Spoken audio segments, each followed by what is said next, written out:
Կարծում եմ, որ ռուսները հատկապես երկաթուղու մասով դժվարություններ են ստեղծելու, հատկապես հայ-իրանական սահմանին մենք ռուսական սահմանապահներ ունենք, նրանց հարցերը պիտի արագ կարողանային լուծել։ Ստեղծելու ասելով ինչ նկատի ունեք։ Դե մենք տեսնում ենք շահագրգռություն ինքնին նախագծում մասնակցել, գործով իրենց ձեռքի տակ եղած գործիքները չափազանց սահմանափակ են, իհարկե խղճահարություն է առաջացնում Ռուսաստանի այս տեքստերի հրապարակումը մի պայմաններում, երբ իրենց կենսական ազդեցության երկրներից ուղղակի դուրս են վռնդվում, Վենեսուելան վերջին երկիրներ, որտեղ Ռուսաստանը ահռելի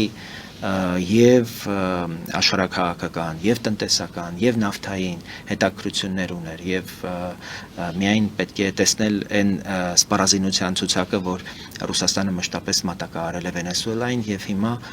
տեսանք, թե ինչ տեղի ունեցավ իրենց պաշտպանած Մադուրոյի հետ։ Մենք տեսանք, թե Սիրիայում ինչ եղավ Ռուսաստանի հետ։ Մենք տեսնում ենք, թե Իրանում հիմա ինչ է տեղի ունենում Ռուսաստանի հետ։ Եվ Ռուսաստանը օրստորե կորցնում է իր ազդեցությունը Մերձավոր Արևելքում, նաև այն հատվածներում, որտեղ ավանդաբար ռուսական ազդեցությունը Չինաստանի հետ շատ զգալի եւ նշանակալի է եղել։ Այս պայմաններում իհարկե իր պերիֆերիաներում փորձում է ցույց տալ, որ ինքը դեռ ողջ է, ես կարծում եմ, որ նույնիսկ կարելի է չարձագանքել պետական իշխանական մակարդակով այսպիսի հայտարարություններին։